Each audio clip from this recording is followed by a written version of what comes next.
Hello everyone, welcome to my YouTube channel. আজকে আমি class 11 এর থার্মোডায়নামিক্স এর লেকচার 3 করাবো। তার আগে আমি রিপিট করছি লেকচার 1 আর লেকচার 2 এ কি পড়াইছিলাম। লেকচার 1 এ আমি তোমাদের শেখাইছি জুলের সূত্র এবং তার বেশ কিছু অ্যাপ্লিকেশন, সেটা অবশ্যই তোমরা দেখবে, না হলে কিন্তু বুঝতে পারবে না। তারপর লেকচার 2 এ আমি পড়াইছি ফার্স্ট ল অফ থার্মোডায়নামিক্স বা তাপগতিবিদ্যার প্রথম সূত্র এবং তার ভৌত তাৎপর্য বা ফিজিক্যাল সিগনিফিকেন্স।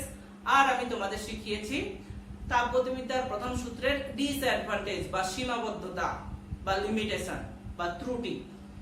আর আমি শেখাইছিলাম ফার্স্ট ল অফ থার্মোডায়নামিক্স এর নতুন এক ধরনের এনার্জি বা শক্তি ইনক্লুড থাকছে। সেই এনার্জির নাম হলো ইন্টারনাল এনার্জি বা অভ্যন্তরীণ শক্তি, যেটা কি এক ধরনের অপেক্ষক, এবং অপেক্ষক দুই রকমের ছিল। একটা হলো স্টেট ফাংশন বা অবস্থার অপেক্ষক, আর একটা ছিল পাথ ফাংশন বা পথ অপেক্ষক।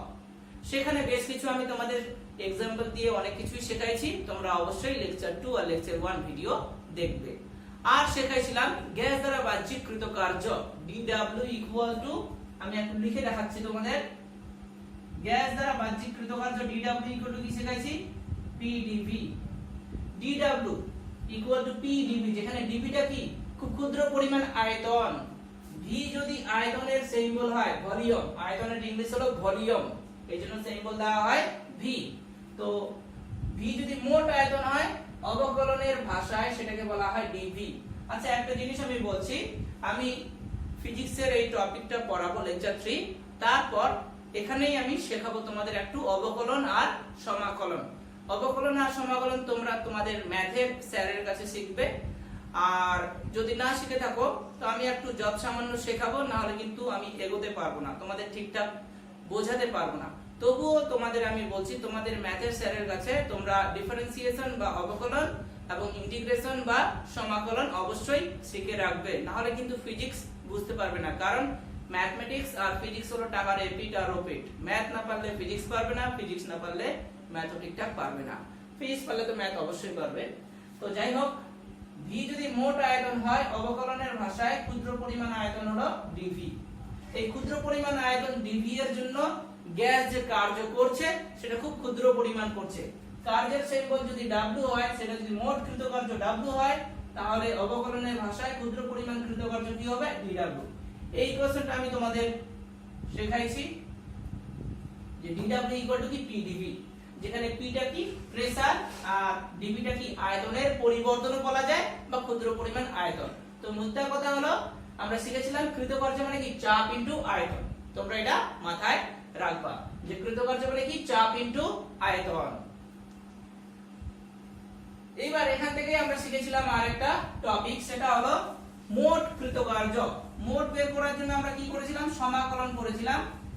এই সমাকলনটা আমি শেখাবো, তবুও এই ভিডিওটা শেষের দিকে শেখাবো। তোমরা শেষ পর্যন্ত ভিডিওটা কিন্তু দেখবে। সমাকলন এটাকে বলা হয় সমাকলন।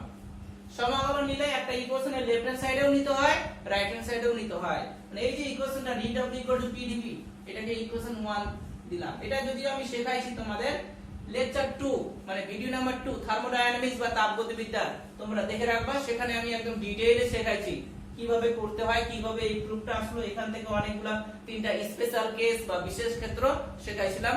সমাকলন জিনিসটা কি যদিও বলিনি, কিন্তু কি করে সমাকলনের সূত্রগুলো আমরা অ্যাপ্লাই করব, একটা সূত্রের সাহায্যে আমি বের করেছিলাম, সেটা অবশ্যই তোমরা শিখে রাখবে।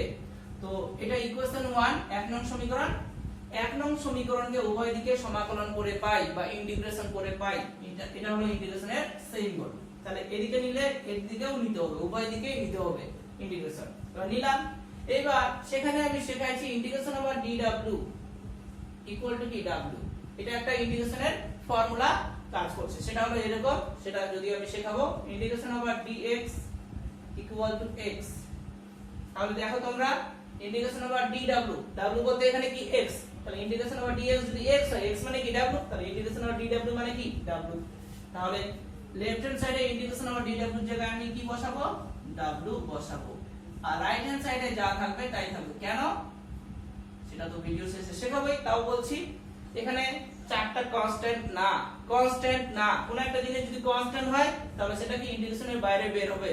এখানে যেহেতু চাপের পরিবর্তন হচ্ছে, এইজন্য ইন্টিগ্রেশনের বাইরে বের হবে না। বাইরে বলতে যদি এখানে চাপটা ধ্রুবক হয়, কনস্ট্যান্ট মানে কি ধ্রুবক, মানে তার মানের পরিবর্তন হচ্ছে না, স্থির আছে, তখন পিটাকে কি করব আমরা ইন্টিগ্রেশনের বাইরে বের করব, এই জিনিসটা। কিন্তু আমি এখানে বলিনি যে চাপটা কনস্ট্যান্ট হলো। আচ্ছা, এই যে ইন্টিগ্রেশন ওভার ডিভি মানে এই ফর্মুলাই কাটবে। তো এখানে কার সাপেক্ষে ইন্টিগ্রেশন করছি? ইন্টিগ্রেশন যখন আমরা করি কারোর সাপেক্ষে, এখানে কার সাপেক্ষে করছি? ভি এর সাপেক্ষে। যখনই এরকম থাকবে ইন্টিগ্রেশন ওভার dx, এর সঙ্গে কিছু অ্যাড থাকতে পারে, কোনো ব্যাপার না, অ্যাড বলতে যোগের কথা বলছি না, কিছু থাকতে পারে। তো এটা মানে কি x এর সাপেক্ষে ইন্টিগ্রেশন করছি। তো এখানে এই যে d অফ মানে হচ্ছে কি যুক্ত আছে, d অফ কি যুক্ত আছে? v যুক্ত আছে, মানে এটা কি ইন্টিগ্রেশনটা v এর সাপেক্ষে করছি। তো এই পুরো ইন্টিগ্রেশনটা আমরা আয়তনের সাপেক্ষে করছি। এটা জাস্ট আমি একটু ইন্ট্রোডাকশন বললাম, এটা যদিও আমি লেকচার 2 এ কমপ্লিট করেছি, তো তোমরা দেখে নিবা সেই ভিডিওটা। সেখান থেকে আমরা যে জিনিসগুলো পেয়েছিলাম সেটা লিখছি। w ইকুয়াল টু আমরা পেয়েছিলাম ইন্টিগ্রেশন ওভার p dv হলো। এইবার এই যে ইন্টিগ্রেশন করছি, এই নিচের দিকটাকে বলা হয় লোয়ার লিমিট, উপরের দিকটাকে বলা হয় আপার লিমিট। মানে এই যে একটা ইন্টিগ্রেশন ওভার dx, নিচের দিকে সাপোজ x1 আর উপরের দিকে সাপোজ x2। ইন্টিগ্রেশনের লিমিট থাকে, একটা ইন্টিগ্রেশন একটা মানে বাউন্ড হিসেবে আমরা কাজ করি, বদ্ধ হিসেবে কাজ করি, যে এত থেকে এতর মধ্যে ইন্টিগ্রেশন আমরা করব। ইন্টিগ্রেশন মানেই হলো একটা ক্ষুদ্র জিনিসকে যদি আমরা ইন্টিগ্রেশন করি তাহলে কি টোটাল পেয়ে যাব, টোটাল বা মোট পেয়ে যাব। তো এটা ইন্টিগ্রেশন ওভার dx, নিচে কি আছে x1, এটাকে বলা হয় লোয়ার লিমিট, উপরে কি আছে x2, এটাকে বলা হয় আপার লিমিট। তো এখানেও তাই, কার সাপেক্ষে করছি আমরা? v এর সাপেক্ষে, তাহলে লিমিটটাও কি v দিয়ে থাকবে।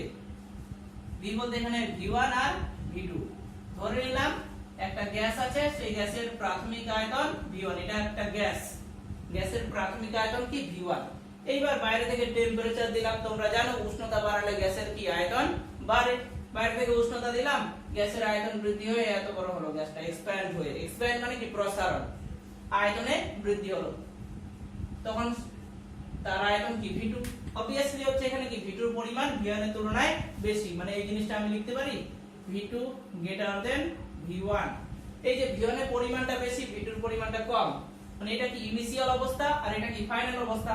ইনিশিয়াল অবস্থায় গ্যাসের প্রাথমিক আয়তন v1, ফাইনাল কন্ডিশনের ক্ষেত্রে গ্যাসের অন্তিম আয়তন কি v2।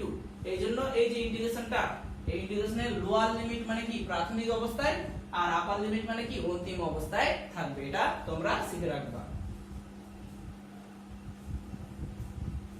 হলো। এইবার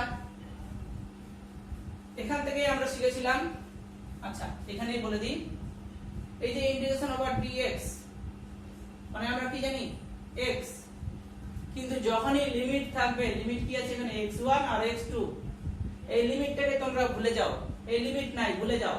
ইন্টিগ্রেশন ওভার dx মানে কি জানি আমরা x, কিন্তু এখন লিমিট আছে, লিমিট থাকলেই ইন্টিগ্রেশন করে নিলাম আমরা।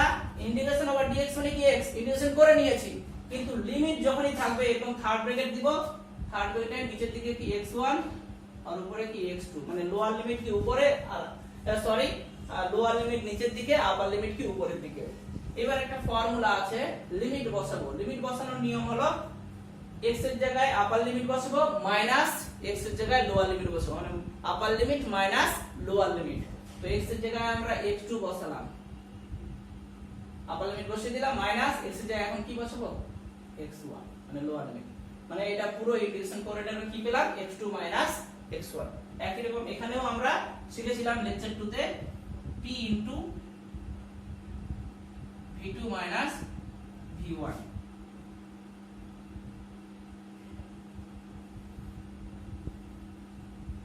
W বা বাহ্যিক কৃতকার্য, অবশ্যই গ্যাস দ্বারা বাহ্যিক কৃতকার্য W ইকুয়াল টু প্রেসার বা চাপ ইনটু আয়তনের পরিবর্তন। v2 মাইনাস v1 এখানে কি আয়তনের পরিবর্তন, অন্তিম আয়তন মাইনাস প্রাথমিক আয়তন। তো তোমরা এই ট্রিকটা মনে রাখবে যে কি কৃতকার্য মানে কি চাপ ইনটু আয়তন। আয়তন বলতে এখানে আয়তনের পরিবর্তন, পরিবর্তন মানে কি অন্তিম মাইনাস প্রাথমিক। এখানে আয়তনের পরিবর্তন বলা হয়েছে মানে কি অন্তিম আয়তন মাইনাস প্রাথমিক আয়তন। তো হলো, এটা যদিও আমি শেখাইছি তাও একবার করালাম। আচ্ছা, এইবার যে টপিকটা করাবো সেটা খুবই ইম্পর্টেন্ট, আমি একটু লিখে রাখছি। সেটা হলো, এখানে লিখে রাখছি সূচক চিত্র বা ইন্ডিকেটর ডায়াগ্রাম। খুব ইম্পর্টেন্ট, পরীক্ষায় কিন্তু আসবেই যে সূচক চিত্র বা ইন্ডিকেটর ডায়াগ্রামের ফিজিক্যাল সিগনিফিকেন্স কি বা ভৌত তাৎপর্য কি, বা পরীক্ষায় এরকম আসবে যে ইন্ডিকেটর ডায়াগ্রাম বা সূচক চিত্রের ক্যারেক্টারিস্টিক্স কি বা বৈশিষ্ট্য কি, সেই জিনিসগুলা আসবে। মানে খুবই ইম্পর্টেন্ট, পড়তেই লাগবে। সূচক চিত্রের আরেকটা নাম আছে পিভি চিত্র। পিভি, এই যে এটা কিন্তু মাইনাস না, এটা মাইনাস না, এটা হচ্ছে কি বনাম, মানে এরকম লিখি আমরা পি ভার্সেস ভি। ভার্সেস কে আমরা সংক্ষেপে এরকম লিখতে পারি ফিজিক্সের ভাষায়। তো পিভি লেখচিত্র,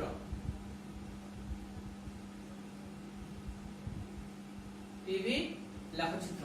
এই যে পিভি লেখচিত্র, চাপ এবং আয়তনকে নিয়ে যে লেখচিত্র আমরা প্লট করি। লেখচিত্র মানে কি, এক্স অক্ষ থাকবে আর কি ওয়াই অক্ষ থাকবে, সেটাই তো। তো চাপ এবং আয়তনকে নিয়ে যে আমরা লেখচিত্র প্লট করব, সেটাই হচ্ছে কি সূচক চিত্র বা ইন্ডিকেটর ডায়াগ্রাম। এবার এর বেশ কিছু ফিজিক্যাল সিগনিফিকেন্স আছে বা ক্যারেক্টারিস্টিক্স বা বৈশিষ্ট্য আছে, যেটা আমাদের শিখতেই লাগবে। তো জিনিসটা কি, বা লেখচিত্র আমরা কেন প্লট করি? অনেকের মনে কোশ্চেন আসবে যে আমরা লেখচিত্র কেন প্লট করছি, উভয়ে প্লট করব? অ্যাকচুয়ালি উভয়ে আমরা প্লট করি না, প্লট করি বিশেষ একটা কারণে। সেটা হলো যে দেখে নাও, এটা একটা চেম্বার, এই চেম্বারের মধ্যে ধরে রাখো কি গ্যাস আছে, গ্যাস আছে ভিতরে। এটা একটা সংস্থা বা সিস্টেম বা একটা পাত্র, কন্টেইনার। এই পাত্রের মধ্যে গ্যাস রাখা আছে। গ্যাস মানে কি নাম্বার অফ মলিকিউল বা কণা দ্বারা গঠিত। গ্যাসের মলিকিউলগুলো কি অনবরত কি গতিশীল এই পাত্রের মধ্যে। এটা ধরলাম এ পাত্র, এর আয়তন ধরলাম V1, এর মধ্যে যে গ্যাস রাখা আছে তার প্রাথমিক আয়তন V1। এবার এই গ্যাসটাকে এক্সপ্যান্ড করলাম, মানে প্রসারিত করলাম, আয়তনে বৃদ্ধি হলো। তাহলে টোটালি কি চেম্বারটা দাঁড়ালো এরকম মনে করে, একটাই পাত্রের মধ্যে কিন্তু আয়তনে প্রসারিত হচ্ছে, ওটাই পাত্র। আমি একটু বড় করে প্লট করেছি জাস্ট বোঝানোর জন্য, আর কিছু না। মানে এখন পাত্রের মধ্যে সমস্ত অংশ জুড়ে ছড়িয়ে গেছে, মানে কি সমস্ত অংশ জুড়ে, মানে কি আয়তনটা কি বেশি বৃদ্ধি পেল। ঘরের মধ্যে কোণার মধ্যে একটা, ঘরের মধ্যে একটা পার্টিকুলার জায়গায় গ্যাস রাখা আছে।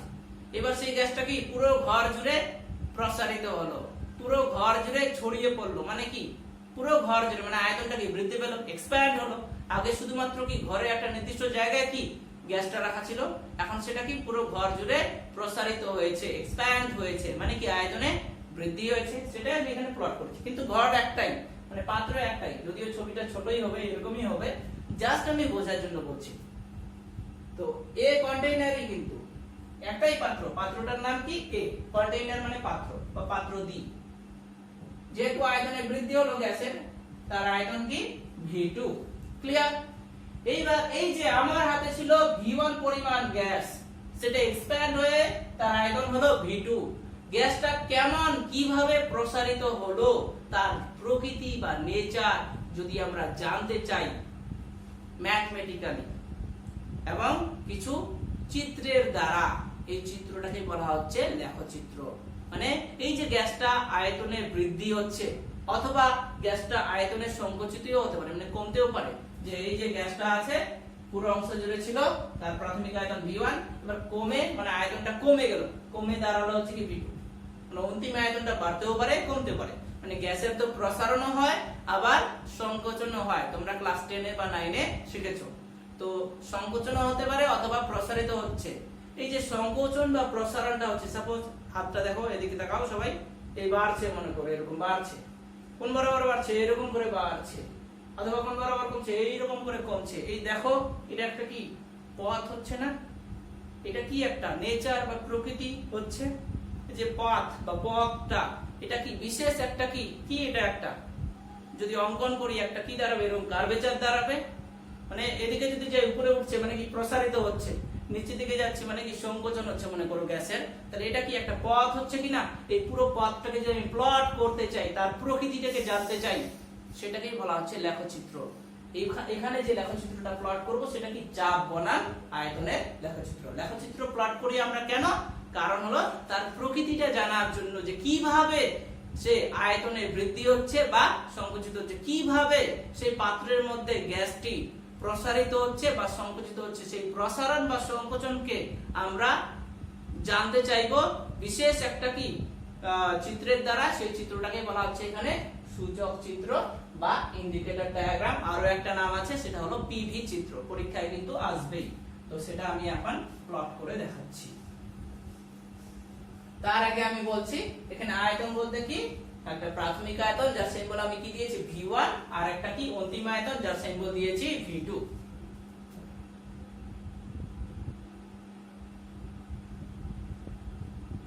ধরলাম এটা x অক্ষ, এটা y অক্ষ।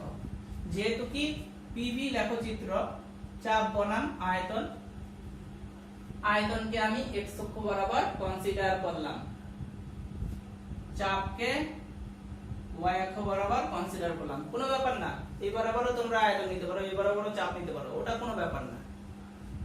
এবার চাপটাকে কনসিডার করলাম y অক্ষ বরাবর, ভলিউম বা আয়তনকে কনসিডার করলাম x অক্ষ বরাবর। যে কোনো জিনিস মেজারমেন্ট করি কোথা থেকে আমরা? অরিজিন থেকে। কেন? সাপোজ এই পেনের লেন্থ আমি মেজারমেন্ট করব, বললাম এই পেনের লেন্থ কি 2 মিটার, তাহলে এটা 0 ধরবো আর এটা কি 2, বা এটা 0 ধরবো এটা কি 2, মানে এখান থেকে এটুকুর লেন্থ কি 2 মিটার, মানে একটা 0 ধরতে হবে আর একটা কি 2 ধরতে হবে, বা এটা 0 কি এটা 2। মানে যে কোনো জিনিস মেজারমেন্ট করতে গেলে কি একটা মূল বিন্দু বা অরিজিন কনসিডার করতে হচ্ছে। ঠিক আছে? তো যে আমরা পাত্রের মধ্যে গ্যাসটা রাখছি তার প্রাথমিক আয়তন V1, অন্তিম আয়তন V2। ক্লিয়ার? তো তার যে প্রকৃতি সেটা আমি এখানে প্লট করে দেখাচ্ছি। যে সাপোজ এরকম ধরলাম এটা কি ইনিশিয়াল অবস্থা আর এটা ফাইনাল অবস্থা, final condition, initial condition. Clear? Initial condition. আচ্ছা, এই যে x অক্ষ বরাবর, এটা তো x অক্ষ, এই x অক্ষ বরাবর প্রত্যেকটা পয়েন্টে কি এক একটা আয়তন অক্ষ, y অক্ষ বরাবর প্রত্যেকটা পয়েন্টে কি এক একটা চাপ অক্ষ, এটা কিন্তু তোমরা মাথায় রাখবা। আচ্ছা, এখান থেকে লম্ব টানো, এখান থেকে গ্যাসটা এদিকে গেল, মানে প্রসারিত হচ্ছে, সেটা আমি তার প্রকৃতি বা নেচারটা প্লট করলাম। সেটা কি এরকম। প্র্যাকটিক্যাল তোমরা যখন করবে বড় ক্লাসে, যদিও 11 এ করবে না, 11 এ নাই, 11 12 এও নাই, সেগুলা ফার্স্ট ইয়ারে আছে গ্যাসের প্র্যাকটিক্যাল। তো যদি অনার্স নাও ফিজিক্স অনার্স অবশ্যই দেখে নিতে পারবো। তো এখান থেকে এখানে হলো, সেটা আমরা প্র্যাকটিক্যাল করে লেখচিত্র যে গ্রাফ পেপার, সেই গ্রাফ পেপারে প্লট করে পেলাম হচ্ছে কি এরকম দাঁড়ালো। এবার দেখো, যত x অক্ষ বরাবর যাব তত কি আয়তনটা বাড়বে, কারণ x অক্ষ বরাবর কি আয়তন কনসিডার করেছি। দেখে নাও, এখান থেকে লম্ব টানলাম, এখান থেকে লম্ব টানলাম, এই লম্ব টানলাম যে এই রেখাটা x অক্ষকে একটা পয়েন্টে ছেদ করছে, সেটা কি এটা, আর এই রেখাটা x অক্ষকে একটা বিন্দুতে ছেদ করছে, সেটা কি এটা। এবার দেখো, যে কোনো জিনিস মেজারমেন্ট করতে হবে কোথা থেকে? অরিজিন থেকে। দেখো, এটা কি ইনিশিয়াল কন্ডিশন, এটা কি ইনিশিয়াল অবস্থা। ইনিশিয়াল অবস্থায় আয়তন কি? ইনিশিয়াল অবস্থায় আয়তন কি V1, তাহলে এখানে V1 দিতে হবে, কারণ এটা তো আয়তন অক্ষ, এই বরাবরই আয়তন লিখবো আমরা। V এর যতগুলো আছে, V1, V2, V3 যাই হোক না কেন, আমি শুধুমাত্র দুটাই চুজ করেছি, একটা V1 আর একটা কি V2। একই রকম এখান থেকে লম্ব টানো, এটা যেহেতু ফাইনাল অবস্থা, ফাইনাল অবস্থায় আয়তন কি V2, এই ফাইনাল অবস্থায় আয়তন V2। এই যে রেখাটা ছেদ করছে x অক্ষের কোন বিন্দুতে, এখানে, এটা কি V2। এইবার V2 তো এটা পয়েন্ট একটা, কিন্তু V2 যদি আমি মাপতে চাই, দেখো তোমরা যে কোনো জিনিস মেজারমেন্ট করি কোথা থেকে? অরিজিন থেকে। তাহলে V1 কতটুকু? V1 হলো এতটুকু, কারণ যে কোনো জিনিস মেজারমেন্ট করব কি অরিজিন থেকে। এটা অরিজিন, V1 টা কোথায় আছে? এখানে আছে, তাহলে V1 হচ্ছে কি এই পুরোটুকু হলো V1, আর V2 কি এটা তো অরিজিন থেকে মাপবো, তাহলে এই পুরোটা হচ্ছে কি V2, এই পুরোটা হলো V2। এর অবভিয়াসলি তোমরা দেখো V2 এর মানটা V1 থেকে কি বেশি, তাহলে এতটুকু এই যে রেখাটা, লাইনটা, এর মান কত? পুরোটা হচ্ছে কি V2 আর এটুক V1, তাহলে এটুক কত? V2 V1। সাপোজ মনে করো এর মান কত? 5 আর এর মান কত? 2, তাহলে এতটুক কত? 3, 5 - 2 মানে 3। 3 বলতে এখানে কি V2 V1, কারণ পুরোটা কি V2, এটুক কি V1, তাহলে এটুক কি হচ্ছে V2 V1। মানে এই রেখাটা কি আয়তনের পরিবর্তন সূচিত করছে। এইবার যত আমরা এই বরাবর যাব তত কি ওর আয়তনটা বাড়ছে, তাহলে অ্যারোটা কোন দিকে দিতে হবে, এদিকে দিতে হবে, মানে একটা অ্যারো দ্বারা সূচিত করতে হবে, মানে ইনিশিয়াল থেকে ফাইনালে যত যাবে এদিকে, অ্যারোটা যদি এদিকে হয় মানে তত তার কি আয়তনটা বাড়বে। এইবার তার উল্টোটা যদি আমি করি, যে একটা গ্যাসকে ফাইনাল থেকে ইনিশিয়ালে আনছি, মানে অ্যারোটা উল্টায় দিলাম, তাহলে অবশ্যই দেখো আয়তনের পরিমাণটা এবার কি কমতে থাকবে, মানে যত এইদিকে যাব ধীরে ধীরে। দেখো এখন এখানে আছি, তো এখানে আসলাম, তাহলে সাপোজ এখানে আসলাম, মানে ফাইনাল অবস্থা এখন এখানে টমেটানো V2 এখানে এটুক হচ্ছে, আয়তনটা কমে গেল। এটা আগে V2 ছিল, এখন V2 কতটুকু, এতটুকু। আবার এখান থেকে এখানে আসলাম, টমেটানো আবার কমে যাচ্ছে, আবার এখান থেকে এখানে আসলাম, আবার কমে যাচ্ছে, মানে যত এদিকে আসবো, মানে অ্যারোটা যদি আমি এই সাইডে দিই, মানে এদিক থেকে এদিকে দিই, এটা কি, এটা কি ঘড়ির কাঁটার দিকে, মানে এরকম অ্যারো দেখে নাও, এরকম অ্যারো যখনই দিব মানে কি ঘড়ির কাঁটার দিকে হচ্ছে, ঘড়ির কাঁটার দিকে যখনই দিব মানে কি আয়তনে সংকুচিত হচ্ছে। আর যখনই আমরা এরকম অ্যারো দিব, দেখো এটা কি হচ্ছে ঘড়ির কাঁটার বিপরীত দিকে, মানে এরকম অ্যারো দেওয়া মানে কি ঘড়ির কাঁটার বিপরীত দিকে, আর এরকম অ্যারো যখনই দিচ্ছি মানে কি এদিকে ইনক্রিজ হচ্ছে, মানে কি আয়তনটা কি বাড়ছে, মানে আয়তনের প্রসারণ হচ্ছে।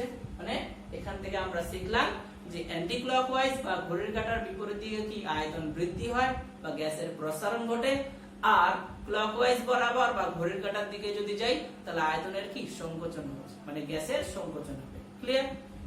এটা হলো একটা পিভি ডায়াগ্রামের বৈশিষ্ট্য। তোমরা লিখে রাখবা, পয়েন্ট আমি বলে দিচ্ছি যে এই যে সূচক চিত্র বা ইন্ডিকেটর ডায়াগ্রাম, আমি তো ডেফিনেশনটা বলে দিলাম জিনিসটা কি, কেন প্লট করছি, তার আমি বৈশিষ্ট্য শেখাচ্ছি, ফিজিক্যাল সিগনিফিকেন্স শেখাচ্ছি। মানে এই ডায়াগ্রাম থেকে আমরা কি কি ইনফরমেশন পাচ্ছি, এই ডায়াগ্রাম থেকে আমরা একটা ইনফরমেশন পেলাম, সেই ইনফরমেশনটা কি, ইনফরমেশনটা শিখলাম যে আমরা যদি ঘড়ির কাঁটার দিকে যাই তাহলে কি গ্যাসের সংকোচন হয়, ঘড়ির কাঁটার বিপরীত দিকে হলে বা অ্যান্টি ক্লকওয়াইজ বরাবর গেলে গ্যাসের প্রসারণ হয়। এটা হলো রোমান 1 পয়েন্ট, তোমরা লিখে রাখবা।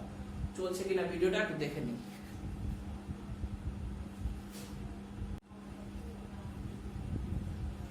আচ্ছা, এটা হলো রোমান 1 পয়েন্ট।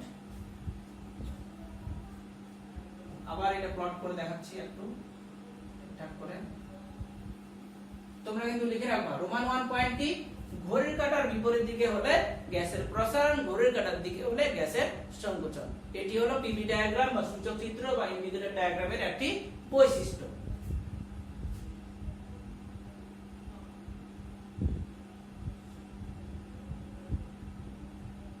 এটি চাপ অক্ষ, এটা আয়তন অক্ষ। আচ্ছা, অ্যারোটা এরকমই দিলাম, মানে কি ঘড়ির কাঁটার বিপরীতে। ধরে নিলাম যে এখানে হচ্ছে গ্যাসের প্রসারণ হচ্ছে, আমি যে প্র্যাকটিক্যালটা করছি সেটা কি গ্যাসটাকে আমি প্রসারিত করছি, সংকুচিত করছি। এটা কি ইনিশিয়াল অবস্থা, এটা ফাইনাল অবস্থা। আচ্ছা দেখো, এটা একটা কি পয়েন্ট, এটাও কি একটা পয়েন্ট। তোমরা ম্যাথের স্যারের কাছে স্থানাঙ্ক জ্যামিতি নামে একটা চ্যাপ্টার আছে ম্যাথমেটিক্স এর মধ্যে, সেটা শিখে রাখবা। এটা কি x অক্ষ, এটা y অক্ষ। সাপোজ এটা x আর এটা কি y, মানে এটা কি একটা xy তল বোঝাচ্ছে। এই xy তলের মধ্যে কোন একটা বিন্দু আছে, আমি এই বিন্দুতে আছি, সেই বিন্দুটা কি p। যে কোনো জিনিস মেজারমেন্ট করি কোথা থেকে, অরিজিন থেকে। অরিজিন থেকে নির্দিষ্ট একটা দূরত্বে আছি, সেই দূরত্বটা ধরলাম এত দূরত্বে আছি, এই দূরত্বটা ধরলাম কি r। এর একটা বিশেষ নাম আছে, অবস্থান ভেক্টর বলা হয়। আমি যখন ভেক্টর চ্যাপ্টার পড়াবো একদম ক্লিয়ারলি বলে দেব সেখানে। এটা কি অরিজিন, অরিজিন থেকে r দূরত্বে p পয়েন্টে আমি আছি বা কেউ আছে। ক্লিয়ার? এই যে p পয়েন্ট আছে, সে কোথায় আছে, xy তলে আছে, তো সে তো একটা নির্দিষ্ট বিন্দুতে আছে। তার পজিশনকে যদি আমি বা অবস্থানকে যদি আমি জানতে চাই তাহলে একটা বিশেষ পার্টের দ্বারা জানবো, সেটাকে বলা হয় কোঅর্ডিনেট বা স্থানাঙ্ক। সে xy তলে আছে মানে তার স্থানাঙ্ক কি হবে, x, y। ক্লিয়ার? এখানে তো z অক্ষ নাই, এইজন্য শুধু xy তলে আছে মানে তার স্থানাঙ্ক বা কোঅর্ডিনেট কি হবে, x, y। আমি এই জায়গায় দাঁড়িয়ে আছি মানে আমার একটা কোঅর্ডিনেট আছে, তুমি ওখানে আছো মানে তোমার একটা কোঅর্ডিনেট আছে, কেউ অন্য একটা জায়গায় আছে মানে তার কোঅর্ডিনেট আছে। যে কোনো মানুষ কোন এক জায়গায় থাকলে তার নির্দিষ্ট একটা কোঅর্ডিনেট থাকবে বা স্থানাঙ্ক থাকবে। স্থানাঙ্ক জ্যামিতি নামে একটা চ্যাপ্টারে তোমরা সেটা শিখে রাখবে। তো এখানে দেখো y মানে কি p আর x মানে কি v। আমরা কি লিখলাম x, y।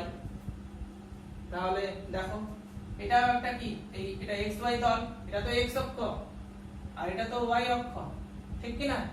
এটা x অক্ষ, এটা কি y অক্ষ। আমরা xy তলের মধ্যে আছি। তো এটা কি ইনিশিয়াল কন্ডিশন, এটা ফাইনাল কন্ডিশন। এই যে কন্ডিশন মানে কি অবস্থা বোঝাচ্ছে। তোমাদের আমি শেখাইছি অবস্থার অপেক্ষক।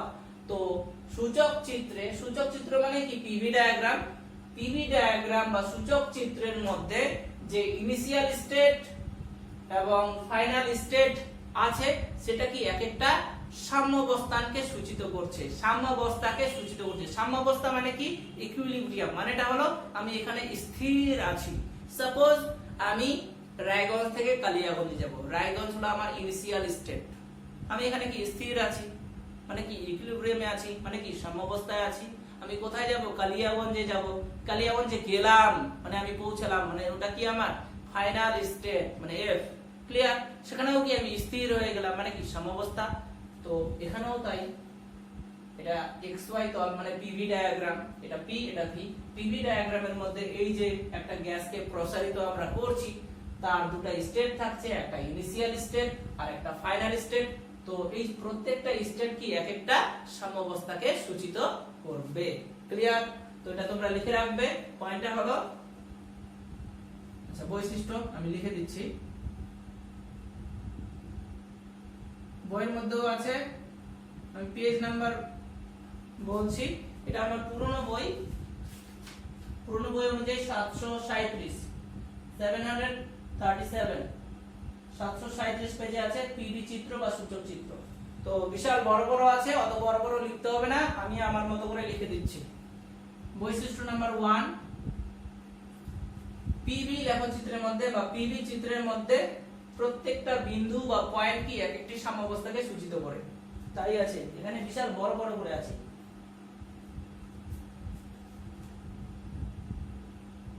পিভি চিত্রে প্রতিটি বিন্দুই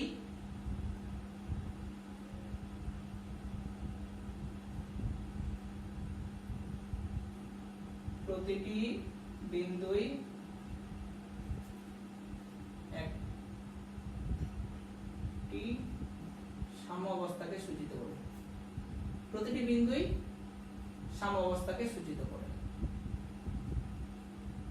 সাম্যাবস্থাকে সূচিত করে।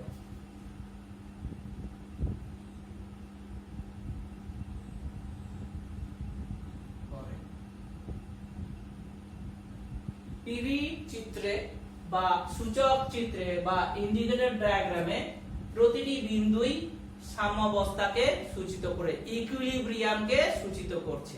স্থির অবস্থা, স্থির আছে, সাম্যাবস্থা মানে স্থির বা ইকুইলিব্রিয়াম হলো।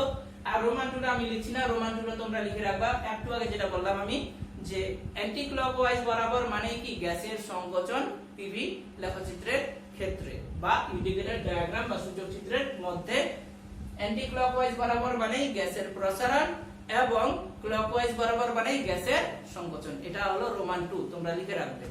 আর রোমান 3 হলো, আচ্ছা যদিও আমি এখানে রোমান 2 লিখব। রোমান 2 হলো, আচ্ছা সেটা প্রুফ করাতে হবে। তার আগে আমি বলছি, এই যে বললাম আমি এক্সপেনশন বা প্রসারণ, এক্সপেনশন আর প্রসারণ তো সেম জিনিস। এক্সপেনশন বা প্রসারণ যে হচ্ছে অ্যান্টি ক্লকওয়াইজ বরাবর, আর ক্লকওয়াইজ বরাবর গেলে সেটা কি হচ্ছে? সংকোচন হচ্ছে বা কম্প্রেশন হচ্ছে। সেটা কি এক একটা প্রক্রিয়াকে সূচিত করছে। প্রক্রিয়া মানে কি সংকুচিত করছি গ্যাসটাকে, আর একটা প্রক্রিয়া কি হতে পারে? গ্যাসটাকে প্রসারণ করছি, মানে পিভি চিত্রে কি পিভি চিত্রের মধ্যে একটা প্রক্রিয়া সূচিত হচ্ছে বা পিভি চিত্র এক একটি প্রক্রিয়াকে সূচিত করে। সেই প্রক্রিয়া দুটি কি? একটি হলো সংকোচন আর একটি হলো প্রসারণ। সেটা লিখে দিচ্ছি আমি।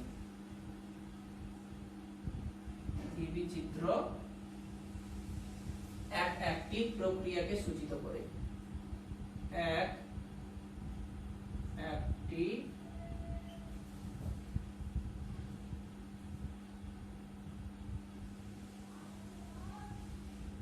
প্রক্রিয়াকে সূচিত করে।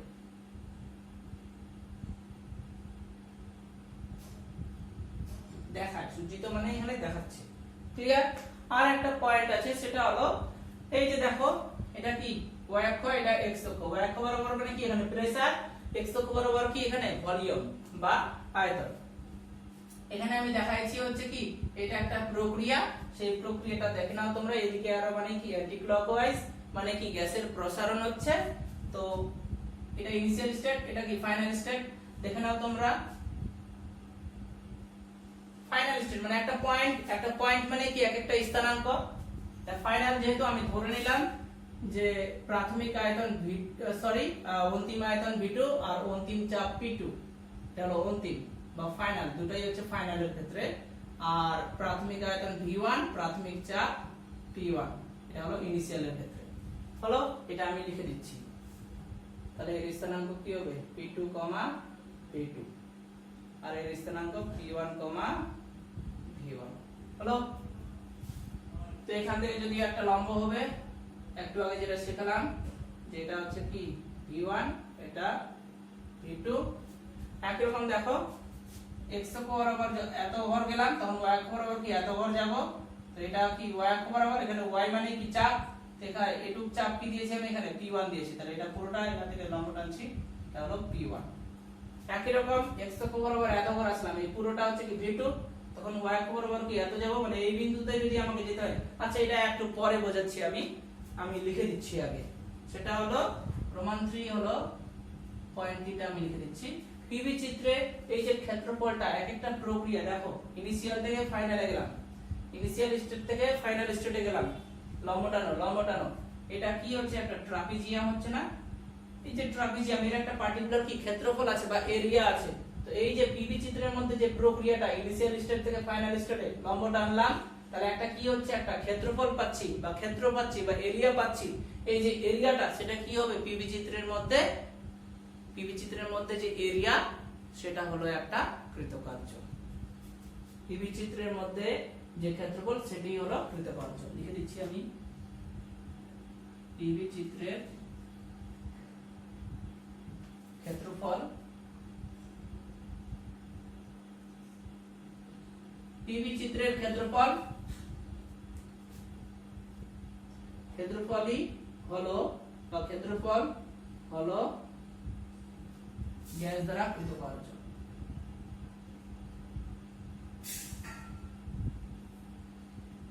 গ্যাস দ্বারা বাহ্যিক কৃতকার্য।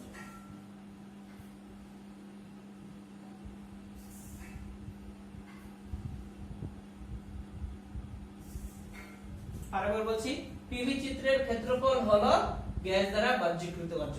এই 3 নাম্বার পয়েন্ট আমি তোমাদের শেখাইনি, আমি এখন এটা বোঝাবো।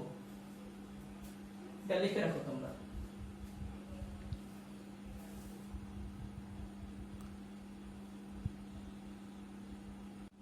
আচ্ছা, একটু আগে যে আমি বললাম পিভি চিত্রের মধ্যে যে ক্ষেত্রফল ইনিশিয়াল স্টেট থেকে ফাইনাল স্টেটে যখন গ্যাস প্রসারণ হবে, তখন পিভি চিত্রের মধ্যে যে ক্ষেত্রফল ইনিশিয়াল থেকে ফাইনাল স্টেটে যখন গ্যাসের প্রক্রিয়াটা হবে, প্রসারণ প্রক্রিয়া হচ্ছে, তো সেখানকার যে ক্ষেত্রফল সেটা কি সেটা হলো একটা কৃতকার্য বা ওয়ার্ক ডান। ক্লিয়ার? তো সেটা বোঝানোর আগে আমাকে কিছু জিনিস বোঝাতে হবে। এখানে আমি একটা ডায়াগ্রাম প্লট করেছি, এটা x অক্ষ, এটা y অক্ষ, এটা অরিজিন। একটু আগে বললাম যে কোনো জিনিস মেজারমেন্ট করি অরিজিন থেকে। সাপোজ P পয়েন্টে কোনো একটা বস্তু আছে বা কেউ আছে, P পয়েন্টে কোনো একটা পার্টিকেল বা অবজেক্ট বা কণা আছে।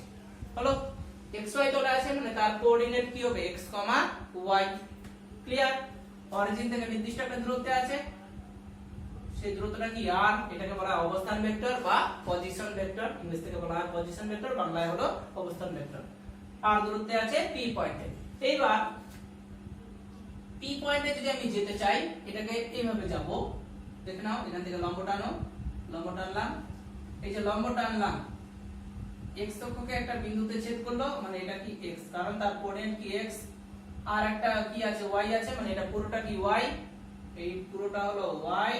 এটা মাথায় রাখবা, এটুকু হলো y আর এটুকু হলো x, এটুকু হলো x, এটুকু হলো y আর এটুকু হলো x। মানে কি x অক্ষ বরাবর এত ঘর যাব গিয়ে y অক্ষ বরাবর এত ঘর যাব তবে আমি p পয়েন্টে পৌঁছাতে পারবো। মানে x অক্ষ বরাবর আমি এভাবেও যেতে পারি, বাট এইভাবে যে জিনিসটা যাব সেটাকে আমি মেজারমেন্ট করব কোঅর্ডিনেটের দ্বারা বা স্থানাঙ্কের দ্বারা। তোমাদের স্যার পড়াবে, তবু আমি পড়াই দিচ্ছি। আমরা x অক্ষ বরাবর এত ঘর যাব, সেই দূরত্ব কত x, তখন y অক্ষ বরাবর এত ঘর যাব, সেই দূরত্ব কি y, তবেই আমি p পয়েন্টে পৌঁছাবো। মানে এভাবে লম্ব টানতে হবে। তো এবার আমি সেই জিনিসটাতে যাচ্ছি, যে 3 নাম্বার পয়েন্টে শিখলাম।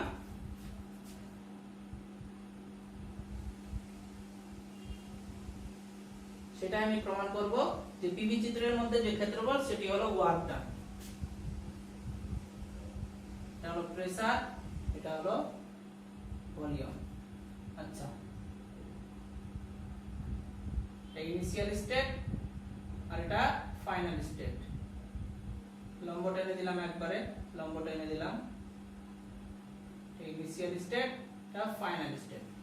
আচ্ছা, এখানে ধরে নিলাম যে ইনিশিয়াল স্টেটে চাপ হলো P1, আয়তন হলো V1। ফাইনাল স্টেটে চাপ হলো P2, আয়তন হলো V2। ম্যাথ আর ফিজিক্সের মধ্যে একটু পার্থক্য আছে। সেখানে আমরা কোঅর্ডিনেট কি x, y লিখি, কিন্তু ফিজিক্সে আমরা y, x লিখি। পড়ি কিন্তু x, y, বাট লিখি হচ্ছে y, x। এটা আমি হচ্ছে তোমাদের পরের দিন শিখিয়ে দেব। এটার উপর বেস করে তোমাদের ওহমের সূত্র জিনিসটা তোমরা জানবে। যে ওহমের সূত্র তোমরা যে জিনিসটা জানো সেদিকে আর যাচ্ছি না, নাহলে ভিডিওটা বড় হয়ে যাবে। তোমরা হোয়াটসঅ্যাপে তোমাদের আমি অবশ্যই টপিকটা মানে বলে দিব যে জিনিসটা কেন হচ্ছে লিখছি। দেখো p মানে হচ্ছে কি y, আর v মানে হচ্ছে কি x। এখানে v মানে v1, p মানে কি p1, p1, v1 মানে কি y, x। কিন্তু আমি বললাম কি x, y, তো এটার পার্থক্য আছে। এটা কেন লিখি আমরা সেটা আমি বলবো, হোয়াটসঅ্যাপে বলবো, গ্রুপের মধ্যে। তো দেখো, এটা ইনিশিয়াল স্টেট। ইনিশিয়ালে দেখো এটা একটা পয়েন্ট, মানে কি ফাইনাল স্টেট এটাও কি একটা পয়েন্ট। xy তলে আছে, xy বলতে এখানে কি pv তলে আছে, মানে p এবং v ডায়াগ্রামের মধ্যেই আছে ইনিশিয়াল স্টেট আর ফাইনাল স্টেট। ইনিশিয়াল স্টেটের কোঅর্ডিনেট কি p1, v1। ফাইনাল স্টেটে কি p2, v2। আচ্ছা, আমি ইনিশিয়াল স্টেট অরিজিন থেকে যেতে চাই, সোজাসুজি এই বরাবর যাব না, একটু আগে যেটা শেখালাম সেই রকম। x অক্ষ বরাবর যদি আমি এত ঘর যাই, এটা কি x অক্ষ মানে কি আয়তন অক্ষ, x অক্ষ বরাবর এত ঘর আসলাম, এই পয়েন্ট কি এর v1, মানে এটা কি v1।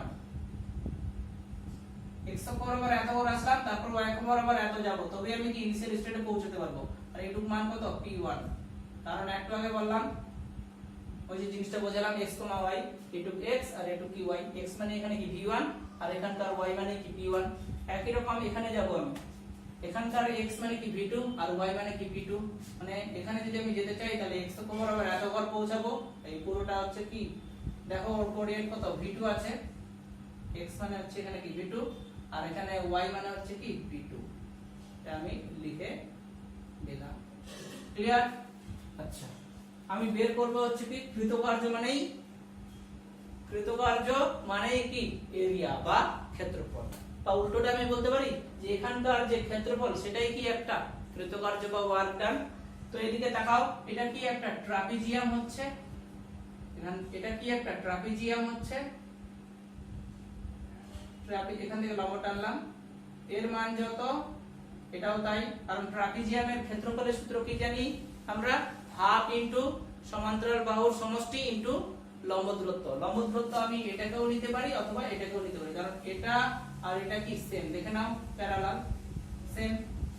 তো আমি লিখছি, নাম দিচ্ছি, এটা i দিলাম, এটা a দিলাম। এই পয়েন্টের হচ্ছে আয়তন কত v2 আর এই পয়েন্টের আয়তন কত v1। আচ্ছা, এই জিনিসগুলো মুছে দিচ্ছি, এটা জাস্ট বোঝানোর জন্য করেছি। এই জিনিসটা আমি মুছে দিলাম।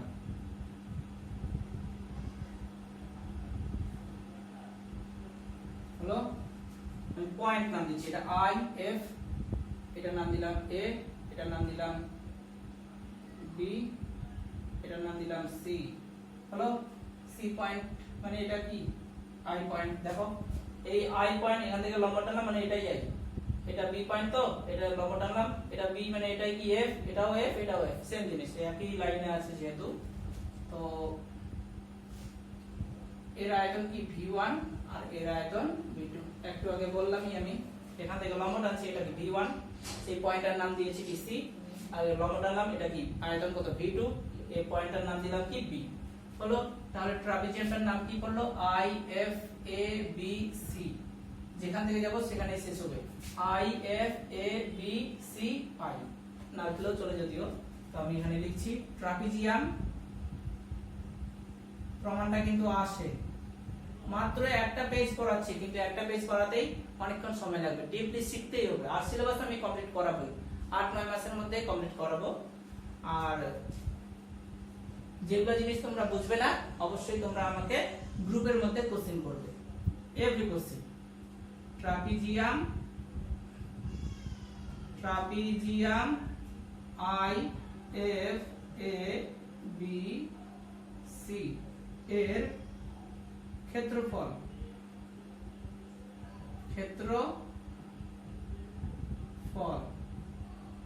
ইকুয়াল টু, সূত্র কি জানি, হাফ ইনটু সমান্তরাল বাহু সমষ্টি। এই ট্রাপিজিয়ামের মধ্যে সমান্তরাল বাহু কি, এটা একটা আর এটা একটা, মানে কি CI আর BF বাই FB। তো CI প্লাস FB সমান্তরাল বাহু সমষ্টি ইনটু লম্ব দূরত্ব কি IA। এবার দেখো, দেখে নাও তোমরা এখান থেকে চিত্র অনুযায়ী, এখানে লিখে দিচ্ছি আমি, এই যে CB আর IA একই জিনিস, এদের মান কত হচ্ছে, একটু আগে আমি বলেছি এটু কত v1 আর এটু কত পুরোটা v2, তাহলে এটু কত v2 v1। প্রথমেই হচ্ছে एग्जांपल দিয়েছি আমি, এটা কি v2 v1। আরেকবার বলছি আমি, এই পুরোটা কি v2 আর এটু কত v1, তাহলে এটু কত v2 v1, সেটাই লিখলাম। একই রকম দেখো, এটু কি p1, এটা p1 আর এটা পুরোটা কি p2, এর কোঅর্ডিনেট কত, চাপ কত p1, আয়তন কত p1, মানে এটা কি y মানেই তো চাপ অক্ষ, তো এটা হচ্ছে কি p1 আর এটা পুরোটা কি p2। লিখে দিচ্ছি আমি এখানে ci ইকুয়াল টু p1 আর fb ইকুয়াল টু p2। তো আমি এখানে বসাচ্ছি হাফ ইনটু কত p1 plus p2 into IA বা CB একই জিনিস, কত v2 v1।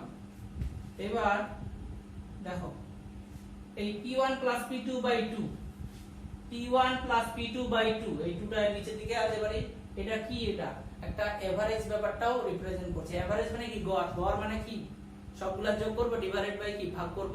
এখানে কয়টা চাপ আছে, দুটো চাপ আছে, একটা p1 আর একটা কি p2, তাহলে মোট চাপ কত p1 প্লাস p2, গড় চাপ কত, তাহলে p1 প্লাস p2 বাই 2। তো এই গড় চাপটা আমি নাম দিলাম এখানে p, p মানে এখানে হচ্ছে কি p1 plus p2 by 2 into সঙ্গে কি আছে v2 v1। তাহলে ক্ষেত্রফলের মান কত দাঁড়ালো, p ইনটু v2 v1। একটু আগে আমি তোমাদের শেখাইছি p ইনটু v2 v1 মানে চাপ ইনটু আয়তনের পরিবর্তন, মানে কি কৃতকার্য। এর জায়গায় আমি কি w লিখবো, আর লেফট হ্যান্ড সাইডে কি আছে, ক্ষেত্রফল আছে, এদিকে কি ক্ষেত্রফল আছে।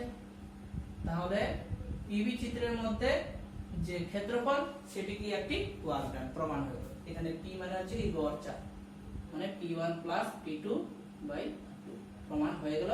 PV চিত্রের মধ্যে যে ক্ষেত্রফল সেটি হলো কি এক ধরনের ওয়ার্ক ডান, এটা কিন্তু প্রমাণ আসে, বইয়ের মধ্যে পাবে না।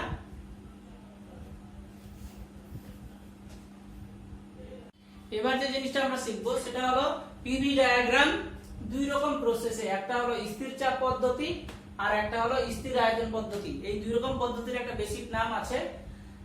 স্থির চাপ পদ্ধতিকে বলা হয় আইসোবারিক প্রসেস আর স্থির আয়তন পদ্ধতিকে বলা হয় আইসোকোরিক প্রসেস। মাথায় রাখবা, আইসোকোরিক প্রসেস মানে আয়তনটা স্থির থাকবে, মানে আয়তনের পরিবর্তন শূন্য। স্থির মানে হচ্ছে কি আয়তনের পরিবর্তন, মানে অন্তিম আয়তন যা প্রাথমিক আয়তন তা, তাহলে আয়তনের পরিবর্তন কত, শূন্য। একরকম স্থির চাপ পদ্ধতিকে বলা হয় ইংলিশ থেকে আইসোবারিক প্রসেস, এর ক্ষেত্রে চাপের পরিবর্তন কি শূন্য। মানে অন্তিম চাপ যা প্রাথমিক চাপও তা, মাথায় রাখবে এটা।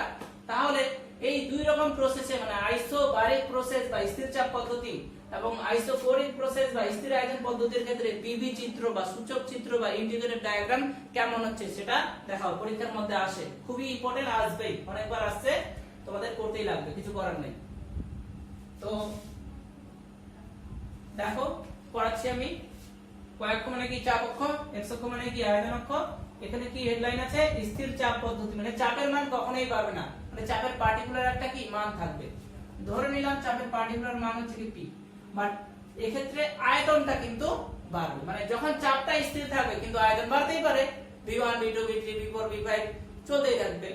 একই রকম স্থির আয়তন পদ্ধতি মানে আয়তনটা কি স্থির থাকবে, এক্ষেত্রে ধরে নিলাম পার্টিকুলার আয়তন কি v, বাট এক্ষেত্রে আবার চাপ কি বাড়তেই থাকবে, p1 p2 p3 p4 dot dot কি এটসেট্রা চলতেই থাকবে। তো আমি এটা দেখাচ্ছি, এর গ্রাফটা নেচারটা কেমন সেটা হবে এরকম।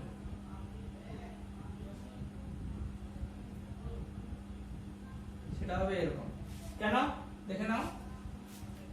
যে কোনো জিনিস মেজারমেন্ট করি কি অরিজিন থেকে, সাপোজ x অক্ষ বরাবর এত ঘর আসলাম, x অক্ষ মানে কি আয়তন, x অক্ষ বরাবর এত ঘর আসলাম, তখন y অক্ষ কত যাব, এত ঘর যাব, y এর মান কি পেলাম, এটা y মানে এখানে কি চাপ, y মানে কি চাপের মান পেলাম, তখন আয়তন কত এত, মানে এইটুক মান ধরলাম v1, তখন চাপ কত p ধরলাম বা p1 ধরলাম, হলো।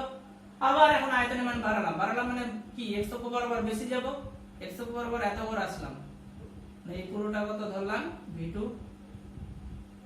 তখন চাপ কত এত। যখন x অক্ষ বরাবর এত ঘর যাব সঙ্গে সঙ্গে y অক্ষ বরাবর যেতেই হবে। দেখো এর মান যা এর মান কি সেম, কত মান ছিল এর p1, তাহলে এর মান কি p1, তাহলে দেখা যাচ্ছে এখানে আয়তনে পরিবর্তন হচ্ছে, মানে আয়তনের মান বাড়াচ্ছি বাট চাপের মানটা কি স্থির আছে, সেটাই তো স্থির চাপ পদ্ধতি। তো এগুলা মুছে দিতে হবে, এটা জাস্ট বোঝার জন্য বললাম, তোমরা শুধুমাত্র এরকম প্লট করে দিবা, এগুলো কিছুই লিখবে না।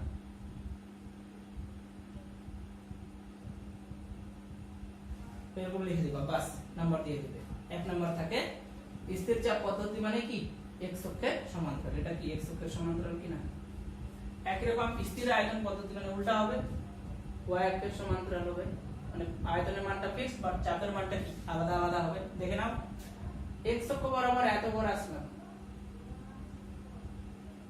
সেই আয়তনের মানটা কি v, x অক্ষ বরাবর এত ঘর আসলাম, আয়তনের মান v না v1 ধরলাম, তখন চাপের মান যাব, চাপের মান পেলাম মনে করে সাপোজ এতটুকু p1, হলো। আবার x অক্ষের মান এত ঘরেই আসলাম, চাপের মান তখন পেলাম কি এত p2, মানে x অক্ষটা এখানে ফিক্সড আছে, বাট দেখো না তোমরা y অক্ষ কি এখানে ভ্যারি করছে, যত এই বরাবর যাব তত কি y এর মান কি বাড়ছে কিনা, বাট x টা কি এখানে ফিক্সড, এই সেই ফিক্সড আয়তন কত এখানে এত।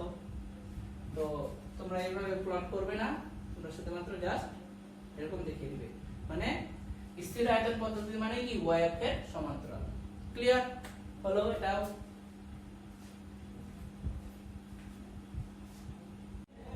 এবার যে আমরা টপিকটা পড়ব শিখবো সেটা হলো সাইক্লিক প্রসেস বা আবর্ত পদ্ধতি, এর আরেকটা নাম আছে সেটা হলো চক্রাকার পদ্ধতি বা চক্রীয় পদ্ধতি। সেটা কি পরীক্ষায় এরকম আসবে যে সাইক্লিক প্রসেস বা আবর্ত পদ্ধতি বলতে কি বোঝায় এবং আবর্ত পদ্ধতির ক্ষেত্রে পিভি চিত্র কেমন সেটা দেখাও, মানে কোশ্চেনটা একটু পিওর বাংলা ভাষায় থাকবে, জাস্ট হচ্ছে এমনি বললাম মজার জন্য।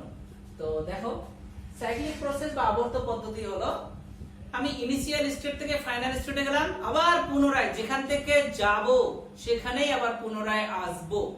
ইনিশিয়াল থেকে ফাইনালে গেলাম, আবার ফাইনাল থেকে ইনিশিয়াল। আমি রায়গঞ্জ থেকে কালিয়াগঞ্জে গেলাম, আবার পুনরায় কালিয়াগঞ্জ থেকে রায়গঞ্জে আসবো, সে অন্য রাস্তায় আসবো, কারণ সাইক্লিক প্রসেস একটা চক্রাকার প্রসেস, মানে একটা চক্র দাঁড়াবে, কিন্তু সেই একই পথ ব্যাপারটা আসবে না। যদিও এক্ষেত্রে মানে কি বলছি, আবর্ত পদ্ধতি হলোই কি যে ইনিশিয়াল স্টেট থেকে যদি ফাইনাল স্টেটে যাই, আবার পুনরায় যদি আবার ইনিশিয়াল স্টেটে আসি ফিরে, এই ধরনের প্রসেসকে বলবো আমরা আবর্ত পদ্ধতি বা সাইক্লিক প্রসেস। রায়গঞ্জ থেকে কালিয়াগঞ্জে যাব, আবার পুনরায় কালিয়াগঞ্জ থেকে রায়গঞ্জেই আসবো, যেখানে থেকে গিয়েছিলাম সেখানেই ফিরে আসবো, অন্য জায়গায় না। এই ধরনের প্রসেসকে বলবো আমরা সাইক্লিক প্রসেস বা আবর্ত পদ্ধতি। জিনিসটা কি দেখে নাও।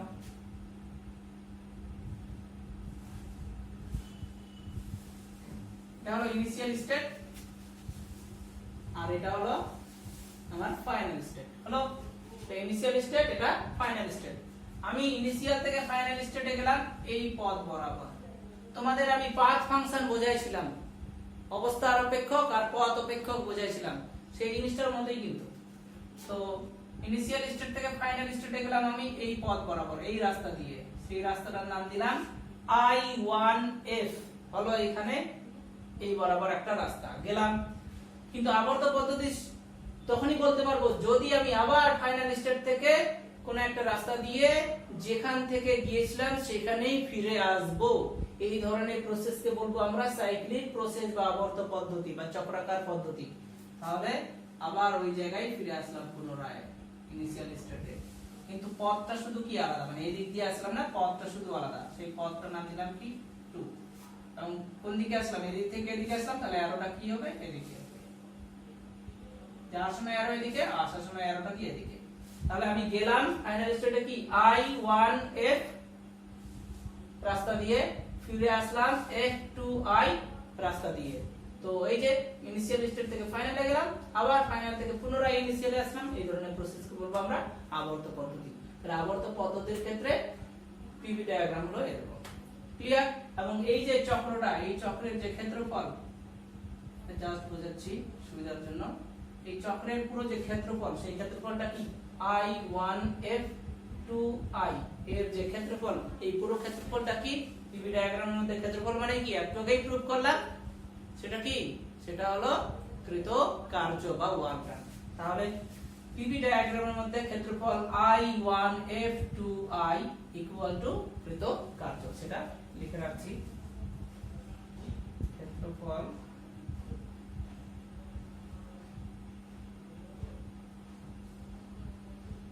I1F2I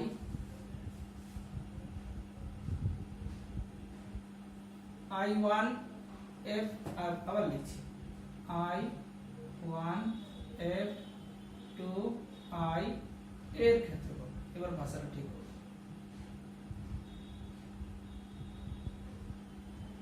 অ্যাকচুয়ালি ইংলিশটা জানা সুবিধা, ইংলিশ থেকে বলতেও সুবিধা। Area of I1F2I